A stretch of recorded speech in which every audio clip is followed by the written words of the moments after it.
Hey everybody. This is Mama Sunfire. Let's see if I'll be able to see people as they come in because this is going to be a challenge for me right here. I think I can see it. Oh boy. Let me see if I can get people time to come in. Come on in. Um, doo, doo, doo, doo.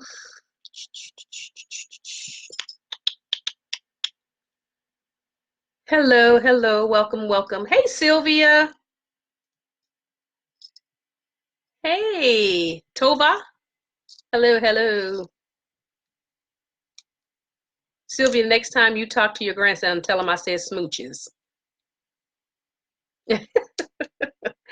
Hey, D Calico. Hey, John. How are you? Hadn't talked to you in a while. And Valerie, welcome, welcome, welcome. I got so much to share with you guys. Oh my God. Peace and blessings, D. I have so much to share. Listen, y'all. Oh my God. I finished American Gods, right? I finished it early. Hey, Paula. I finished the series. I was watching it on STARZ. I binge watched it. I think I got it done in like 2 days, day and a half, 2 days. 2 days. I think I watched it 2 days straight. Okay. Yesterday being the day that I watched it all day. Like I didn't even get out of my pajamas. I sat around all day in my house dress watching American Gods and keeping my grandbaby. Okay. So check this out, y'all. You just, hey. Okay. First of all, let me tell you, I freaking love, hey Dolores, hey cuz, I freaking love American Gods. Like, I y'all, hey Bernard, will do, I'm proud he is doing. Yes, me too, Sylvia. I freaking loved American Gods. Do you hear me when I say I'm some kind of upset because there is not a season 3?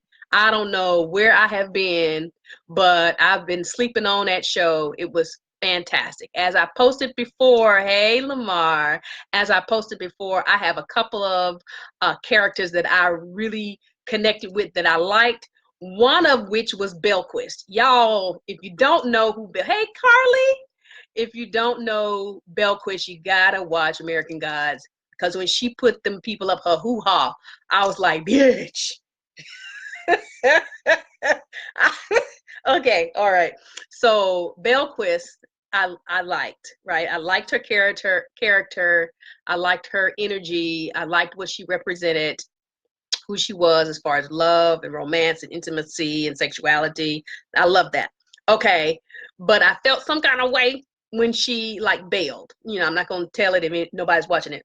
I'm finna go watch it next. It's on STARZ, right? Seasons 1 and 2. So I hear that there are no more seasons. That they've taken a hiatus. They're off for a minute. I hear that the book is fantastic. The book or the series, however it comes, I hear it's better than the the show.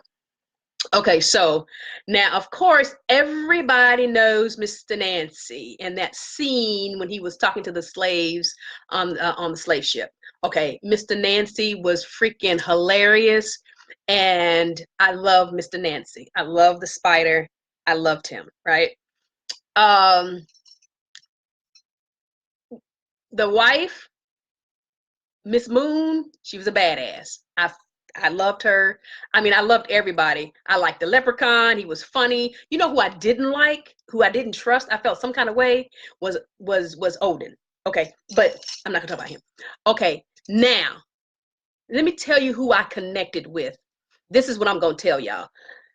I connected with emotionally, spiritually, intuitively. I connected with Mr. Ibis or Mr. Ibis. I connected with him, so it was like I was completely taken by Mr.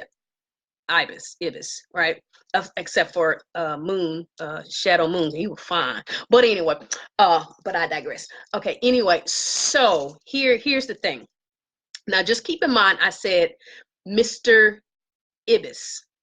Now, I'm going to backtrack from this movie a ways back, and I'm gonna bring you back forward today so I can tell you what freaking happened to me today, right? Which brings American Gods personal to my life, okay? So, unbeknownst to anybody, I've been saying, since I've been watching American Gods, laughingly, I said, well, shit, who the hell am I? Who do I connect to? Like, who is this? So, Mr. Ibis is who I've been connected to, right? I'm like, oh, God, I really like him. I don't know why. So, now, about 2 weeks ago, I said to myself, listen, I know myself said, where are you going on your journey? I see that there's some other things that's going on in yourself. You know, you're evolving. I'm 54. I'll be 55 next year. I'm moving into another part of my goddess self, right? Books, here I come. Oh yeah, get the book. Hey Darren. So hey Ronnie. So Frederick. So anyway, I've been, trying to find or figure out or connect or waiting for revelation of who I essentially am and where do I connect? How do I fit into this dispensation of time, right? Now, when I say that, keep in mind, you guys, that is not really so much who you evolve to be. It's you recognizing or coming into the realization of who you already are, right? So there's different aspects of you that come to the forefront in the cycle. So if you think of a moon cycle, right, your moon cycle, full moon, new moon, and you have these cycles. So the moon comes in at a certain place in the orbit and it falls back. You see the dark side of the moon, you this, that, and the other cycles, right? You respire, you eat food, it does what it needs to do in your body, and you shit it out, go in the ground, respire, it's the cycle of life and all this other kind of stuff. So in my cycle of time, I'm wondering at this point in time, where am I? And so one of my sisters said on the page on my timeline when I posted about the American Gods, Kirsten said she was talking about the deities and who she connects with. So I said, who do I connect with? I want to know, right? So of course, Mr. Ibis, not thinking of him. So now in the back of my mind, I am also trying to place this spirituality or this magic, my magic self, my magical self, or me, who I am, this Black girl magic. It's like evolving, right? And I love the woman that I am becoming, right? Or the woman that I am, this aspect of me that's in the forefront. Okay, so I'm just laying the foundation, so y'all just bear with me, okay? So anyway, today, right? Hold on. And I'm trying to figure out how I've always had a larger than life personality, but how I became this person that you see. Who is this over the top, extra embellished, over ornamented self? Who is this self, right? So I don't know who I am. Okay, so I know who I am. I just don't know. I know who I am, but who is this? Okay, anyway, so I'm trying to get to it, y'all. Okay, so anyway, it's just so much. I'm so freaking excited. Okay, so what had happened was today I went to a workshop, right? And I went to the workshop for the city of Charlotte, and we learned for small businesses dealing with getting contracts through the city of Charlotte for agriculture, horticulture, for beautification, streams and easements and lakes and stuff like that. Y'all know I like plants and all that kind of stuff. So I went there with a friend of mine, Mr. Bernard, and we went there with Banu Gardens to learn some information, to network and to learn some things. Okay, so while I'm sitting there, y'all, my mind has been all over the place, just like this live is all freaking over the place, right? My mind, while I was sitting there, I was absorbing all of what was happening. And I have learned over time that when things begin to slow down, as if I'm looking at it, looking at a movie, and I begin to take in each frame and see how things move very slowly, I know to pay attention to it, right? I know that I need to know these things. One of the things that drew my attention was where I was sitting. There was a lady sitting to the left of me, and she had really, really long fingernails, longer than mine. Okay. They were really long, and they were very flat, very flat. And I kept looking at her hands because they were very shiny, clear, polished, very shiny, to the point where when she moved her hands to write or to scroll on her phone, the flash of her nails would catch me out of the periphery, out of the side vision. And I noticed them and I said, "Oh, her nails are long and they're beautiful. I love them, but they're so flat." And I looked at my hand, I said, "Geez, I love nails, but I love mine like eagle talons. I love them curved. And I've worn my nails this length and longer, but curved. Don't know why." And so just leave the curve there, okay? That pin in it, curved, right? Claws curved. So now the next thing was, is a gentleman who was talking about the life cycle of a tree, the rise and fall of a tree, how a tree dies once it's planted, installed. As a contractor, if you're got the bid to install trees along easements or in certain areas, what your responsibility is as a contractor and how you have to keep those plants in good condition for a year or so, for a year, whatever. There's like a guarantee on your work. And so his effort was to teach contractors or horticulturists or whatever, nurserymen, how trees wind up dying once you plant them, and how you'll be responsible. It digs into your bottom line, you know, how much money you're going to make. If you got to go back and fix what you made, you're losing money, right? So so he talked about the life cycle of a tree. And when he showed the diagram of the tree was in a spiral. What happens, you know, predisposed issues that, you know, just kind of happens. You know, you have to put a tree in the city, in an urban area, and trees are not meant to grow in concrete or under the concrete on the sidewalk. They're meant to grow in the forest. And then there are other issues that work to the demise of your tree, right? So I can't remember all the other ones, but there was predisposed conditions, I don't know, blah, blah, blah, blah. But anyway, it becomes a cycle, right? Or a spiral of things that causes the demise of a tree. And that we learned about all the parts of a tree, right? The roots, root systems.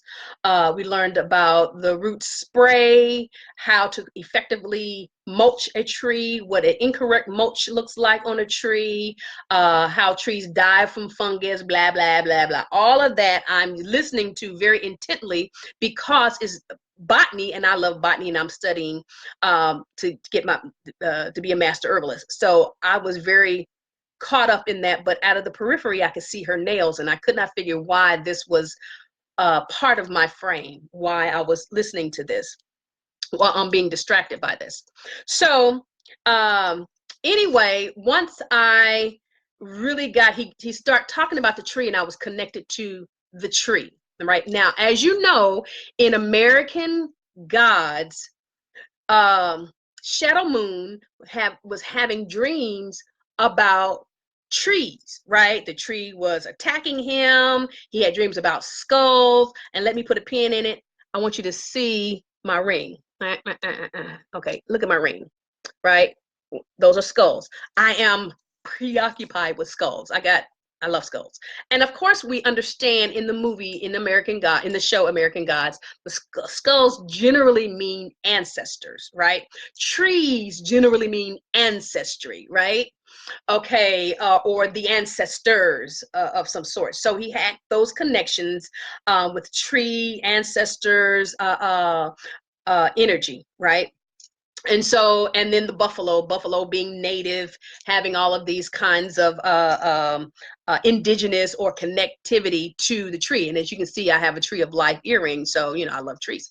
So anyway, trees, fingernails, spirals, circles, all this stuff is floating around in my head. All right, so now months ago, shit, several months ago, I started having dreams about trees. And I'm just going to put that there because it didn't make it too long. I started having dreams about trees, and I have this connection with birds and trees. Now, in American Gods, there were these blackbirds, or these yeah, blackbirds, whatever they were. They were what else were they? Blackbirds, right? Scavenger birds. And the blackbirds actually worked for Mr. Wednesday, right? So if y'all not watching the show, y'all haven't seen it, y'all, you know, you kind of have to work with me here. But these blackbirds were the eyes and ears of Mr. Wednesday, right? And to keep up on things. So here I am connecting to the trees, connecting to the birds, and connecting to Mr. Ibis or Mr. Ibis, and I couldn't figure out why. So the guy that was talking today, I was connecting to that energy. I was connecting to the claws, to the beaks, the whole thing, claws. It just was this big bird energy that was really freaking me out, right? And so I get home today, and I get home from the class, and I was excited about the class again. I get in, my daughter comes with the grandbaby and friend of the family. Hey, Richard, a friend of the family, and we're sitting there talking about all kinds of stuff, networking, business, branding, and the like. And of course, which my daughter had was chicken. Now, I ain't saying I'm a vegan, because I can't say I'm a vegan anymore, but there was some fried chicken sitting in front of me. So there I go. Oops, there I go again, eating that chicken. So I ate the bird, and yeah. And so I ate the chicken. And after Richard left, I felt really inclined, like I felt drawn to the point where I said to my daughter, I feel compelled to take some products, some things, not products, some things over to my neighbor across the street. Now, there's this woman across the street, this white woman, and I'll say she's older because of the gray hair, but I have gray hair too. I'm older, but yeah, she looks young in the face. She has beautiful long hair, and she's a spiritual person, because the one conversation I had with her, the one conversation I had with her, she talked about crystals. And so I call her my little magical neighbor. And so one time before, I did some cuttings of the herbs that I had on the porch, on the patio, and I just put them in a bundle and put them on her porch, and with a note, hey, I had some extra cuttings of herbs, thought you'd like these. Have not talked to her and have not seen her since then. So it felt really odd that I was so compelled and drawn to give her something. I had to get over there. And once I acknowledged that I had to go over there to give her something, I fumbled around the room. As you see, I have herbs here, I have herbs downstairs, I have herbs in bins, I have herbs everywhere. I fumbled around trying to figure out what to give her. And I said, oh my God, I'll give her one of my smudge sticks that I made from pine. Right. And so I got that together, and I kept hearing, no, that's not enough. That's not enough. So I went back upstairs and I got some frankincense and put it in a tin, and I ran back downstairs and I heard, no, that's not enough. I'm like, what else? So on my table, I have some pine resin that I got from a what do you call a electric what you call it, lightning struck tree. Had some pine from a lightning struck pine tree.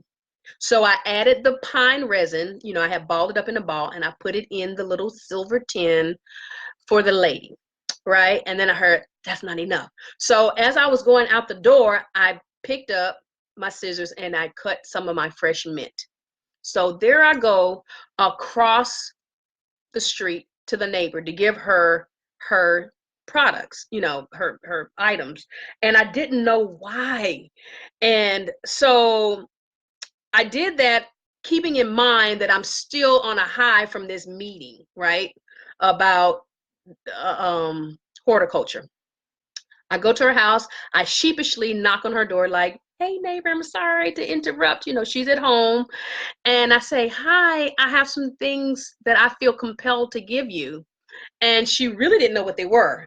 Much to my surprise, she didn't know what they were. You know, she's like, "Well, what is this?" It's a smudge stick. You can air, you know, fumigate your space.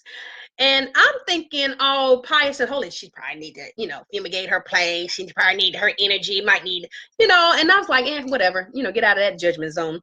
And so I gave it to her and I explained what each thing was, right? She says, "Oh my gosh." She says, "Come in." And I said, "Oh no, I don't need to come in your home. It's okay." You know, because I've never been in her home.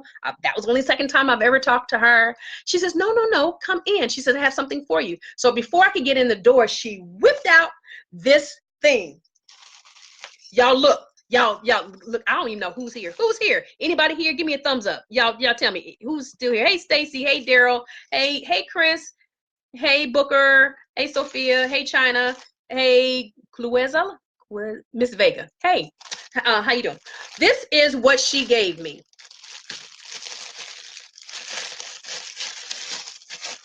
She's an artist. Look at the bird. The name of the bird. Oh, stuck. Oh, look, y'all. What does that say?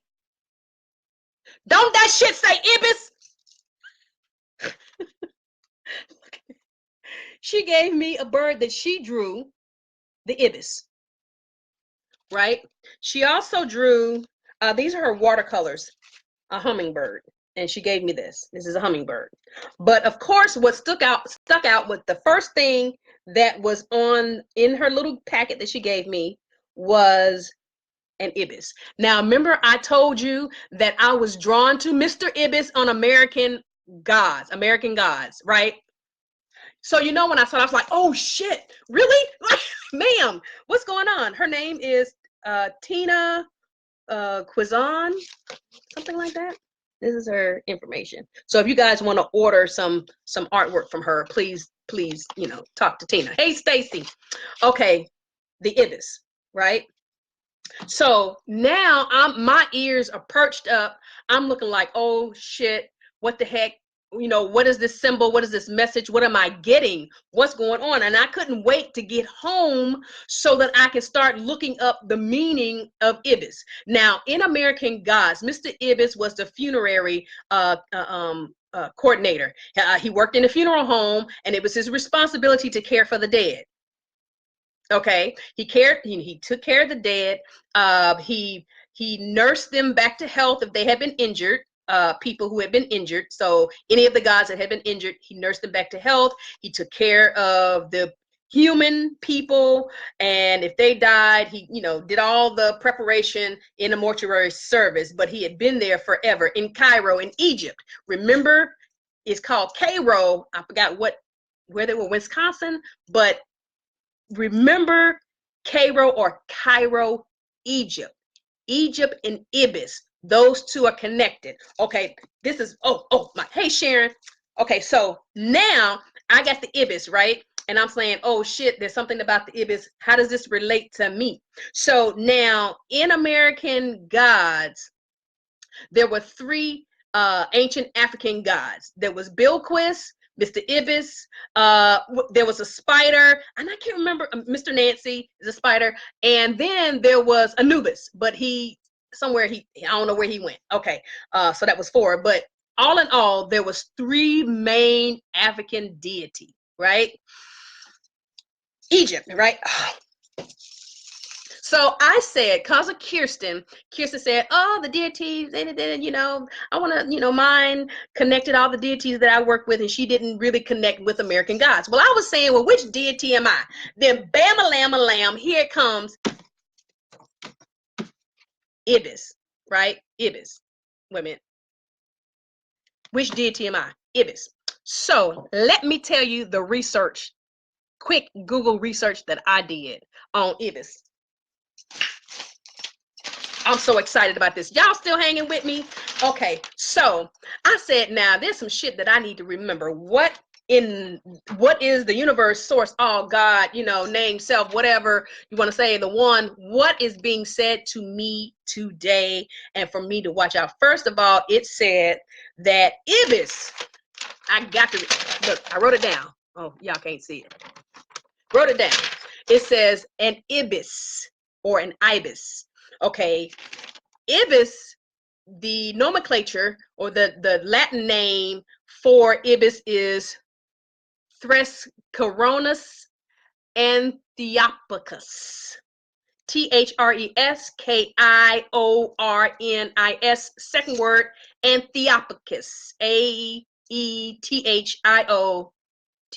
Is that Thopicus? Something like that. Just look it up, Ibis, and you'll get the nomenclature. You'll get the name. Okay.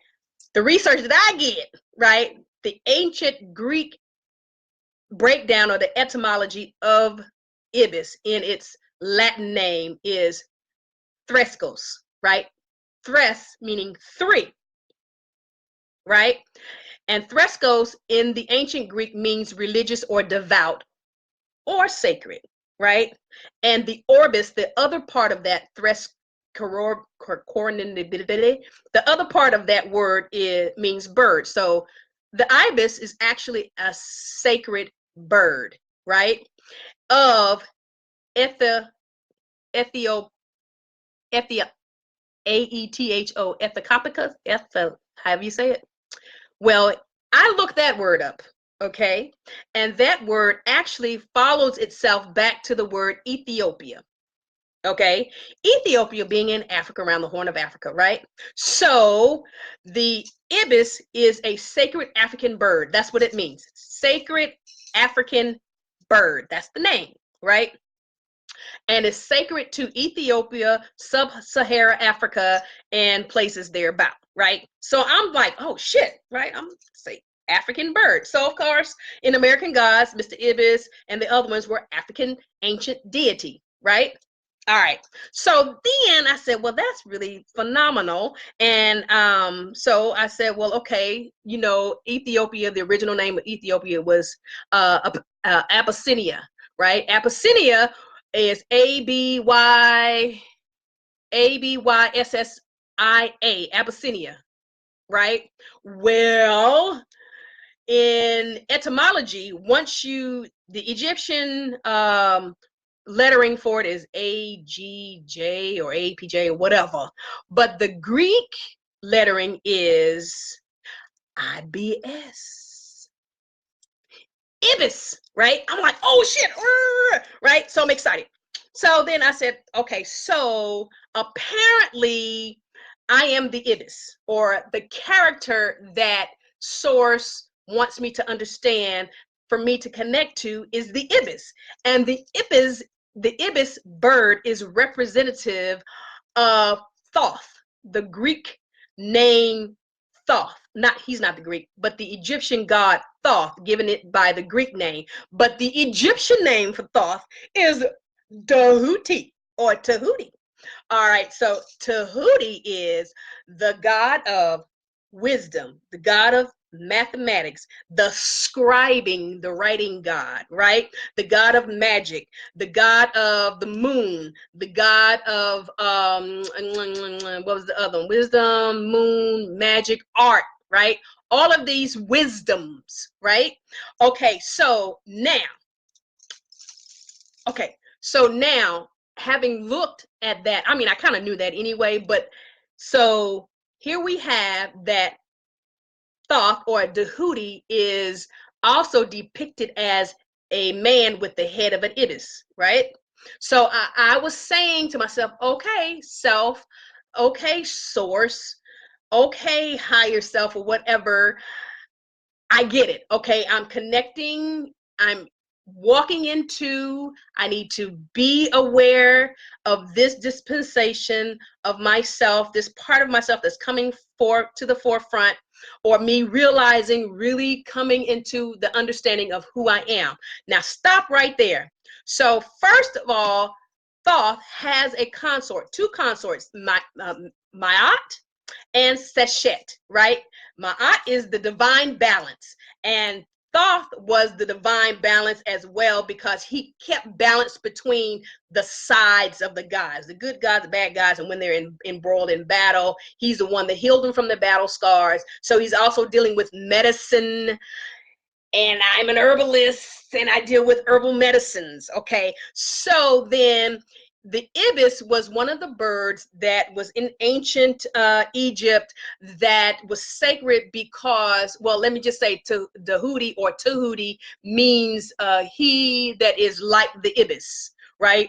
And so to represent Thoth, it was it was a man's body with the head of an ibis bird, and the beak is usually turned over like claws, turned over like that.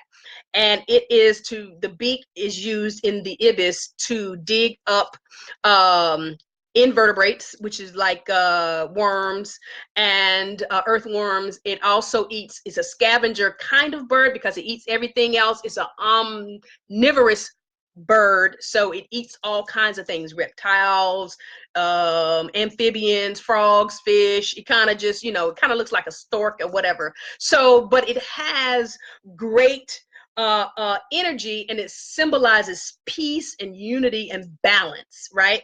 Okay, so I got to work on that peace and unity and balance. Okay, so now I got all of this. Hey, Tasha, I got all this. Hey, Monique. Hey, Raymond. Hey, Thurston. Hey, Sharon. I said that already.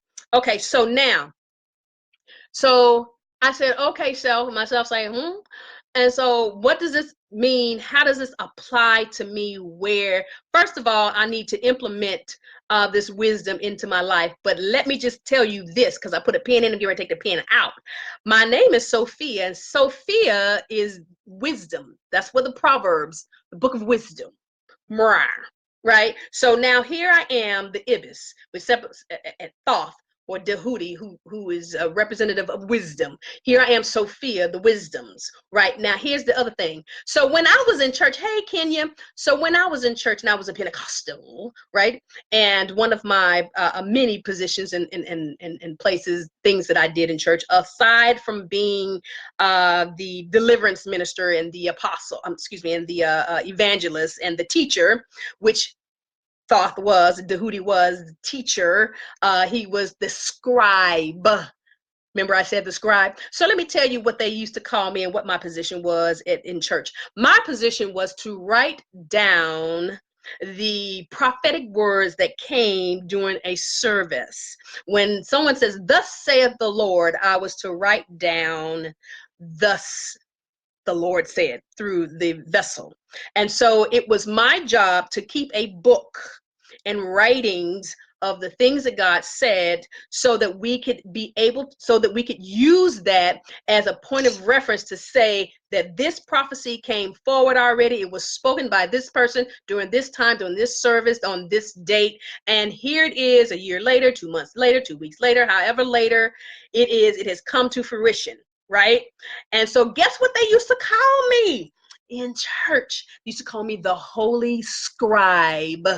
It was my position to scribe and write down and to record the things that happened in all of the stories. Well, in American God, Ibis, as the narrator, he wrote down the stories. He told the stories, and he said the story did not necessarily have to be true. It's just true to the person who authors it, right? And so it was his responsibility to write down the stories. So here I said to myself, and to myself in the macrocosm, who am I? Whose am I? Who do I connect to? How do I find myself in this dispensation of the moving a forefront of Sophia? And I was told through American Gods and through the confirmation from my neighbor that I am the Ibis, and I am the wisdom. I am the magician. I am the mathematician. I am the doctor here in this in this respect, and that is something that I already knew. However, it's part of the reclaiming, or not so much reclaiming, but understanding who I am. And I'm telling you all of this stuff because one of the things that we neglect to do as people is read the signs, right? We do not connect the signs. I said all of that to say that we do not connect the signs. We do not watch. We do not pay attention to what's going on. And as a result of us not paying attention, we miss all of the turning points that we need in order to get on and get off at different dispensations of time. There is a portal of time that is opening up for people. And those of us who have missed that portal on the last dispensation, that portal is opening up for you. And the wisdoms of what you knew in past lives, the wisdoms of what you knew or what you know beforehand, before this part that you have squelched and have pushed down, let that wisdom of who you are manifest and come to the forefront so that you can be the best you that you can be. So you can be the best version of yourself. It is time to look for the confirmations. You're not looking for confirmations. You're floundering around like a fish out of water, grasping for air, grasping for straws, trying to get what little bit, what semblance of order and all of this stuff in your life. And guess what? You're the author of your order. And you're the finisher of your order. And if you just allow yourself to be who you be, then you would feel a whole lot better. Your energy would flow better. You would be in a place where you could work creatively on whatever projects that you have or whatever thing that you have been putting back on the back burner. So what I'm saying to you right now is that being in balance does not mean I just need balance in my life. What it means is being able to ride the waves. One of the things that I learned about an Ibis bird is that the Ibis bird likes to reside in marshy land where it can feed on the small fish or feed on the animals that are there. It deals in the mud. It deals with whatever scavengers around. It deals with a whole lot of stuff. It does not stick to one regiment, which is me. I'm freaking all over the damn place. But there is an order or method to my madness. And if you look within your cyclone of energies and things swirling around you, there's a method to your madness. And so if you write down like the scribe, like Ibis, if you write down like Thoth and Dehudi, if you write down those things that are swirling around in your head, you'll find that there is a cyclone of, you'll find that there is a consistency within that cyclone. You'll be able to say concretely, this is where I started, this is where I wound up. But in that spiral of time, I could say this, and this was a contributing factor to that. This had to do with that. That had to do with that. So how do I rectify the situation? I reverse the time. I open up those areas that have been clogged and I come through. So one of the things that Ibis did was prepared the body for transmission or transmuting, for transportation to the afterlife. So he prepared the body for that, and Anubis dealt with that and dealt with the scales and all this other kind of stuff too.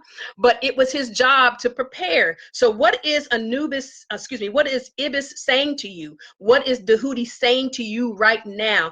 It is okay for parts of you to die, because in that death of the old thing, it just cannot come with you into your new self. It cannot come with you into your most elevated self. It cannot come with you into your God self or your more glorious self. It has to fall away. Hey, Kevin, it has to fall away. So allow that part of yourself to fall away. One of the things I learned in American Gods is Mrs. Moon. Mrs. Moon was so, I want to say she was flaky as fuck, but she stood in her truth. And once she began to stand in her truth, she recognized the power that was within her, and she was very strong. Here's the thing.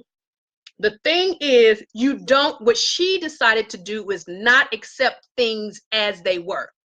You don't define me, and you cannot tell me who I am and what I'm supposed to like, what I'm supposed to not like, what I'm supposed to trust, not trust, believe, not believe. You can't tell me nothing. I decide and I determine who, what, when, and where. I'm the author of this here shit right here. I'm the keeper of this environment. And so Mrs. Moon said, fuck that. That was her word. She said, fuck that. That's what they all said. Fuck it. Fuck it. Fuck it. Fuck it. Fuck it. Fuck it. And that's what they did in the movie. They did a lot of fucking in the movie, in the show. But what she was saying was, I make this here a declaration, and I determine what it is I'm going to accept. And so she did it with power. And when she did that, that's when all the power came up. But here was the problem. Her problem is that within herself, she still wanted to be something she still wanted something that she really could not have.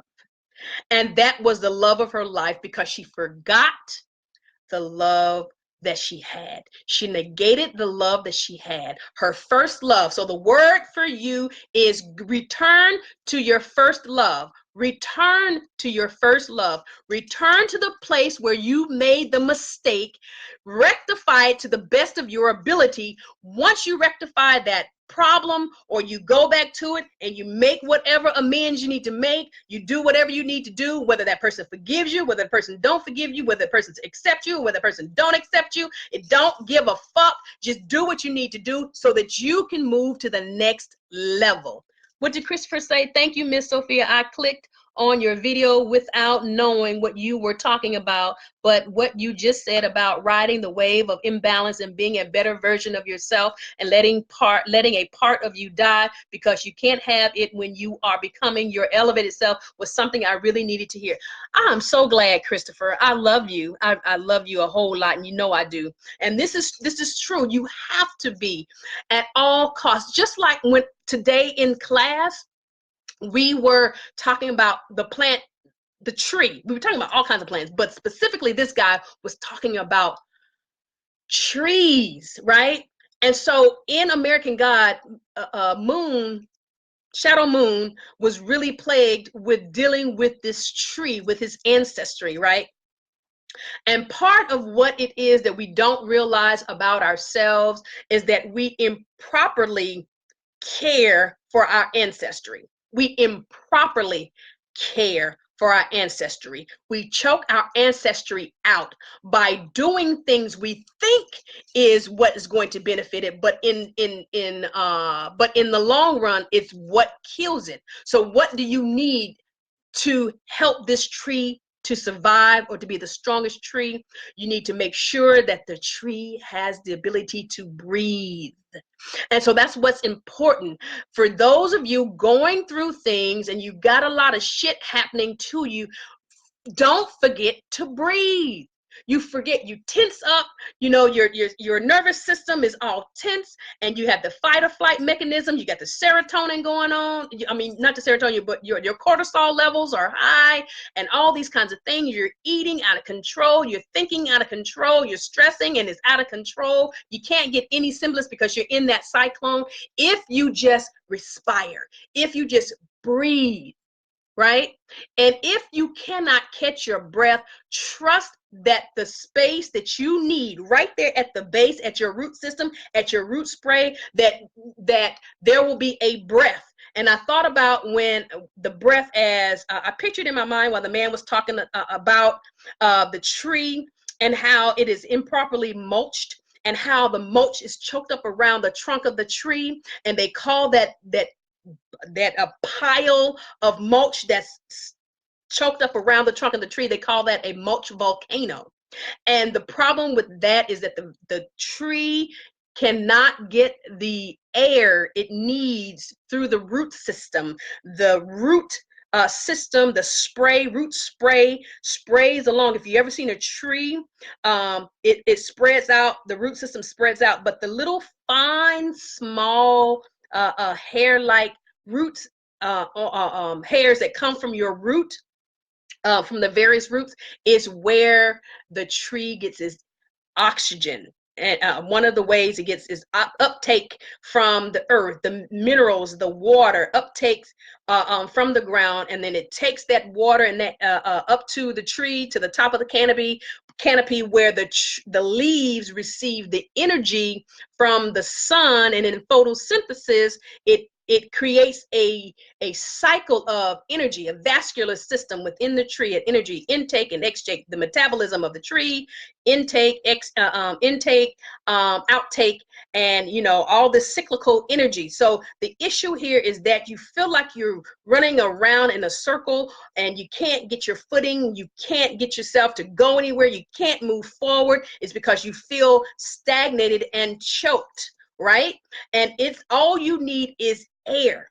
And so if you can't breathe on your own, trust and believe, look forward to, set the intentions of someone who has a damn blower. Now y'all gonna laugh, but I'm telling you, as I'm sitting there, I can see the worker who actually has to come through, and they have to excavate the dirt that has been impacted around the tree root spray, and they have to get all that extra root and the dirt from around the roots, and then take the blower and blow all of that stuff off the tree, off the root spray. And so if you can't breathe on your own, trust for help and assistance for a blower, someone who will blow the breath of life on you, or to blow the breath of life on you, to get you to the place where you can breathe.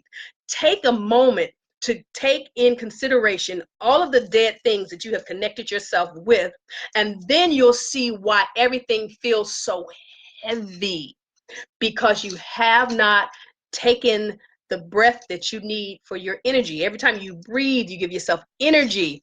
So if you're breathing incorrectly, or if you are holding your breath in stress moments, you cannot get the oxygen to your body and to your cells the way you need, and you're going to shut yourself down. So that's why you feel tired. So for me today, I was so freaking blessed by the fact that Source says that, Sophia, this for this dispensation, recognize who you already are, not who I'm going to be, or not where I'm walking in this journey and I'm not sure who I am. I am already who I am. And at different times of your life, the parts of you come forward, the parts that need to be aware, or the part that need to be in the forefront, comes to the forefront. But you, within yourself, according to what the word says, what the Bible says, you are fearfully and wonderfully made, and you should know that right well, that everything it is that you need is already freaking in you right now. It's already in you. When a baby is born, the baby is born with all of its eggs, if it's a female, in her ovaries.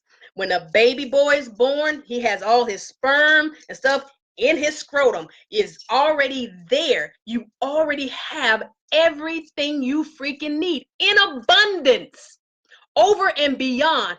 Hell, there's no way in the world that a man really can have all of the number of children to the number of sperm that he has in his body. Now, a man can have 365 babies because he can get a woman pregnant each day, each of the year, and he can have 365 children.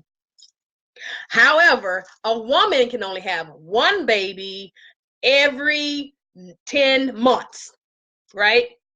So you have to understand cycles of time.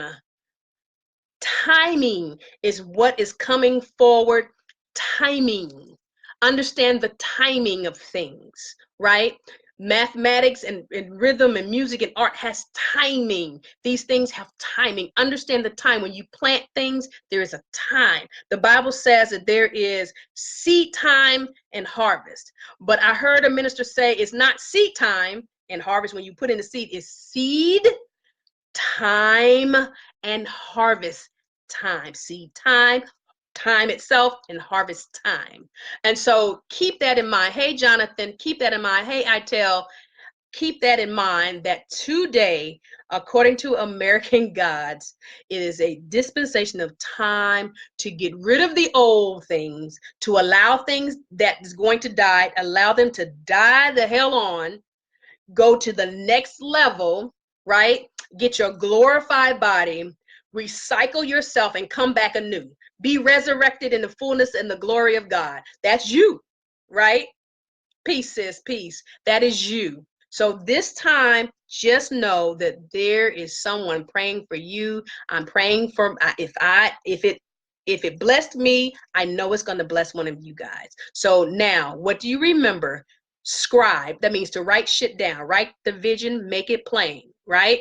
That's what the Bible talks about. Write the vision. So whatever it is you want to do, write that freaking thing down, right? Understand that you are magical, and that everything you need is already inside of you. You don't have to call it from the ethers to come to you. It is already in you. You awaken yourself to the greatness that is within you, right? So you have to turn inward to see. That's inward, right? That is it. Turn inward and understand that their wisdoms that you're looking for, those wisdoms are already preordained for you to know. If you don't know it now, you'll recognize it later, or it'll come to the forefront. Everything has a time, right? So keep that in mind, that the dead bury the dead. Move on from that shit. Write stuff down and walk in your wisdom, and don't worry about judgment. That's what Dahuti is saying. He's got a judgment. Listen, let the dead bury the dead. Don't worry about shit like that. Go on. If you gotta say fuck it, fuck it. If you gotta pick it up, pick yourself up. Go on to the next level. Get your ass over there, and that's what you got to do. So that's about it. I'm done. I'm done with all of that. I am so freaking excited about creating a space for Dahuti, for me, and for Sachet, and for Ma'at. And so I have to keep in mind that I have to kind of work the principles of Ma'at more so into my life, so that I can say that I have not been disingenuous, and I got up in the morning and I was genuine and I was in truth and I was in righteousness. And when I come home, I can say that I've been in truth and I've been in righteousness. Nathan, what you say? You preach that thing. Ah! I gotta go, Nathan. I gotta go. I said I was gonna do another live, but I've been on here way too long already. So those of you who are in my local area, in the Charlotte area, and even if you're not, there is a lady who makes beautiful watercolor paintings. Again, her name is Tina. Let's see what's on the back of this one. The artwork by Tina. Artwork by Tina. I don't know how to pronounce it. Quizon. This is her number. Her artwork is beautiful. She makes cards, paintings of all kinds. She's a nice lady. She's an old, and they're really great. They're nice, and they're blank cards where you can write anything that you want in them. And she also created them so that they can be framed and hung. So just want to share that with you. Okay, I'm done. I am Tahuti. I am Sachet. I am Ma'at. I am the Sophias. I am the wisdom. I am the magic. I am the art. I am the moon. I am the God of my environment. All right, you guys, be blessed. Bye-bye.